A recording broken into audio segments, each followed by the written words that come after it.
assistindo a Band News. Uma dúvida é que toda notícia de ajuda anima o mercado. É preciso depois enxergar com maior profundidade, porque isso não foi apresentado hoje, de fato, quanto será o gasto para cada uma dessas medidas que o governo está propondo e de que maneira isso será implementado. Uhum. Por enquanto, né, Fábio, a gente não tem tanto detalhamento assim dessas medidas, né?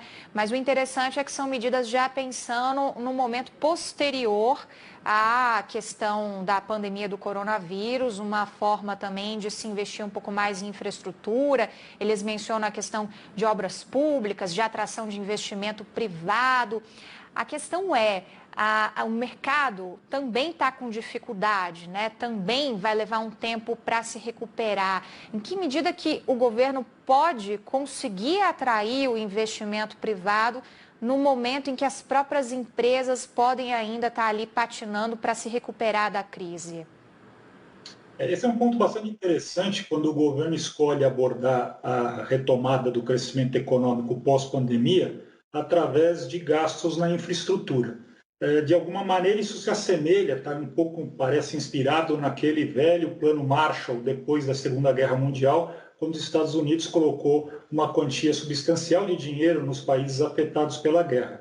Eu entendo que há uma diferença bastante grande entre aquele plano que foi bastante bem executado e a situação atual. Na situação atual, essas medidas de infraestrutura, elas mexem no nível de uma empresa ou de um país que tem as suas condições de estoque, de bens, de equipamentos deterioradas. Não é o caso do coronavírus ou dos efeitos da Covid-19. Os efeitos são no fluxo de renda. Então, na verdade, estimular através de investimentos na área de infraestrutura uma economia que atualmente está estagnada por falta de fluxo de renda, por falta de consumo, não parece ser o melhor gasto que o governo poderia fazer no momento. Aliás, gasto este que o governo terá dificuldade de fazer porque apresenta contas debilitadas e com crescente déficit nas suas projeções. Com certeza, até porque eles mencionam obras públicas, né? Mas nem só de dinheiro público se faz uma obra pública, né? Se eles não conseguirem atrair o capital privado, fica complicado, né? E esse é o ponto, eu acho que bem relevante que você está tocando, Isabel, porque ao contrário também da época de pós-guerra, quando as nações emergiram de uma maneira muito forte, o que a gente tem visto nas últimas 2 décadas, principalmente, são empresas cada vez mais fortes e governos cada vez menos fortes. Então, você tocou num ponto bastante importante, porque será muito difícil imaginar, não só o Brasil, como qualquer outra economia no mundo, capitalista pelo menos, que consiga fazer um plano de recuperação econômica pós-pandemia com sucesso sem a participação de grandes empresas privadas, que são as que hoje detêm realmente os recursos para fazer isso e não mais os governos. Fábio, hoje teve muita notícia na economia, então vamos dar uma passeada por outros assuntos. O dólar hoje fechou com uma alta de 1,89%, foi vendido a R$ 5,4. O Ibovespa também teve elevação, né, 2,17% a 80.687,15 pontos. E o dólar mais uma vez bateu recorde, né? Pois é, e ainda temos a questão do petróleo, né, uma commodity importante que está em queda livre. Esses são 3 movimentos, dólar, petróleo e bolsa, que retratam bem a situação atual que nós estamos vivendo. O dólar retrata bastante a insegurança que o mercado aqui interno vive com relação às medidas que estão sendo tomadas e a capacidade de implementação e os recursos financeiros de onde virão, e toda vez que essa insegurança acontece, os investidores correm para a moeda estrangeira, que é um porto mais seguro. Então, essa é a razão pelo dólar estar em crescente elevação. Por outro lado, a bolsa, né, que geralmente o que a gente vê é uma coisa contrária à outra. Quando sobe o dólar, cai a bolsa. E nós hoje vimos as duas, né, variáveis subindo. Então, o dólar, como eu já disse, é motivado pela segurança, enquanto que a bolsa, na verdade, é um alinhamento de expectativas porque vamos lembrar, né, que a Bolsa vinha trabalhando na faixa de 115, querendo chegar em 120 mil pontos antes da crise, e hoje está trabalhando aí, tentando se sustentar já há quase 2 semanas na faixa de 80 mil pontos,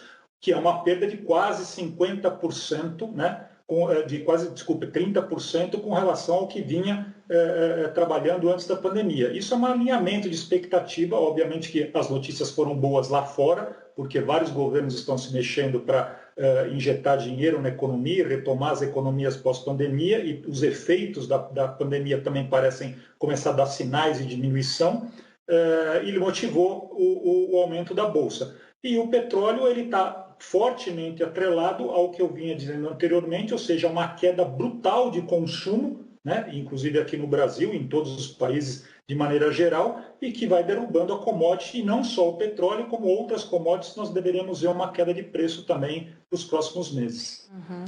Essas projeções do petróleo, elas são muito importantes porque elas também impactam muito, né, no dia a dia das pessoas, né? Se os consumidores estão ali ficando felizes quando eu vou abastecer o carro, porque o preço na bomba diminuiu, finalmente, era o que muita gente esperava. Do outro lado, se tem um problemão que, por enquanto, sem muita projeção, né, Fábio? De quando que a gente vai ter um horizonte aí de melhora, né? Pois é, vamos lembrar que, como você disse, o outro lado da moeda, né, ele também acaba surgindo. Não vamos esquecer que a maior empresa que mais vale, né, no caso, e ainda com participação estatal forte, é a Petrobras, que vai estar impactada muito fortemente, negativamente, com uma queda prolongada do preço do petróleo. Isso parece trazer só impactos positivos, porque aparentemente no bolso, né, do consumidor isso diminuiu o preço, mas no médio e longo prazo isso pode não ser uma boa saída, né, principalmente, né, para quem depende de petróleo, para quem tem uma receita atrelada ao petróleo, estados, né, que tem isso, como por exemplo Rio de Janeiro e vários outros estados. Vai ser um problema lá na frente. E outra notícia também, né, Fábio, que marcou o dia de hoje na economia foi o balanço de março da arrecadação das receitas federais. Houve uma queda de 3,32% na comparação com o mesmo mês lá de 2019. E é um dado que oficialmente agora também já está repercutindo essa crise do coronavírus, né? E esse é só um aperitivo para o que virá em abril, quando comparado ao abril do ano passado, Isabel. Os números serão ainda mais baixos, ou seja, nós estamos hoje com duas pressões gigantescas e de efeito prolongado na economia. Primeiro, uma queda brutal de arrecadação que o governo federal, estaduais e municipais terão, principalmente os municipais, porque dependem de ISS, que é Imposto sobre Serviços, que foi dos três setores o mais afetado pela crise do coronavírus. Então, haverá uma queda de arrecadação brutal nas três esferas e, por outro lado, uma necessidade, uma pressão muito grande para aumento de gastos públicos, que, inclusive, resultando nessas medidas que o governo, não só o governo federal anunciou hoje com o ProBrasil, como também há um esboço aí do governo, de vários governos estaduais, entre eles o de São Paulo, que também fez um esboço hoje de um plano pós-pandemia.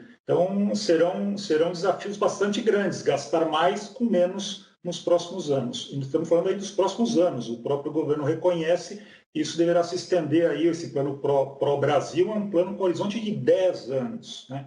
É difícil imaginar que nós passamos o ano passado por uma reforma da Previdência com uma estimativa de economia de 850 bilhões para 10 anos, e que só nesses 45, 60 dias de crise nós já gastamos uns 500, né? E ainda vamos prever aí pelo governo mais uns 350, 400 bilhões por baixo, né? Ou seja, toda a reforma da Previdência do ano passado se foi nessa crise. Então vai ter que buscar uma outra fonte de recursos, que não me parece ser através de outras reformas e nem da criação de impostos sobre os modelos atuais. Nós vamos ter que buscar outras fontes e aí, mais uma vez, a importância da iniciativa privada nesse processo de recuperação. O governo sozinho não dará conta.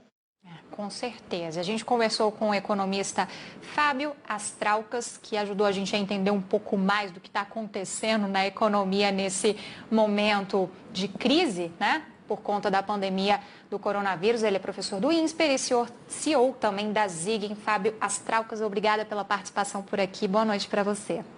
Boa noite, Isabel. Boa noite para todos os ouvintes da Band News. Boa noite. Bom,